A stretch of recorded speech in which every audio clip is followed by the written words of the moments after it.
নমস্কাৰ কুকি সাধু ঘৰলৈ পুনৰবাৰ স্বাগতম জনাই আজি সাধুটো শুনাবলৈ লৈছোঁ।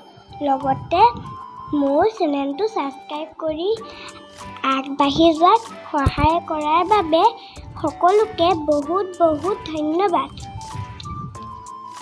আজি শুনাবলৈ লোৱা সাধুটো হৈছে কুকুৰনেচীয়া আৰু ছাগলী।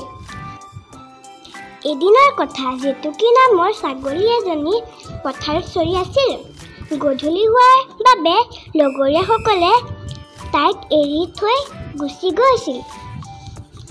এনেতে ওচৰৰ হাবিৰ পৰা আহিল এটা কুকুৰনেচীয়া।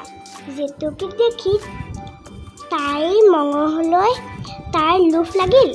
সি জেতুকীক আগভেটি ধৰি ক'লে, জেতুকী, তোক আজি মই খাম।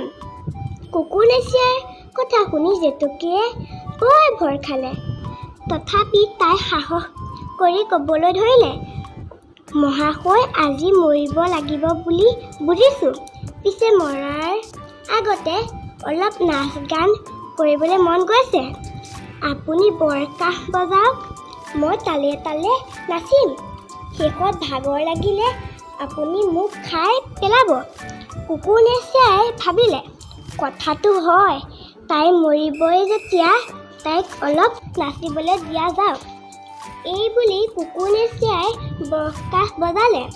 জেতুকীয়েও টেটুক ফালি বেবাবলৈ ধৰিলে। গাঁৱৰ কুকুৰজাকে বৰকাহৰ শব্দ শুনিলে, জেতুকীৰ বেবনিও শুনিলে।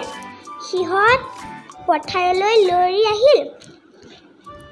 কুকুৰজাকে কুকুৰনেচীয়াৰ ফালে চোচা ল'লে। জেতুকীৰ গিৰিহঁতেও তাই পথাৰত আছে বুলি বুজি পালে। গিৰিহঁতেও তাকোলৈ খেদি আহিল। প্ৰাণৰ ভয়ত কুকুৰনেচীয়া হাবিত সোমাল। গিৰিহঁতে ছাগলীজনীক ঘৰলৈ লৈ আহিল।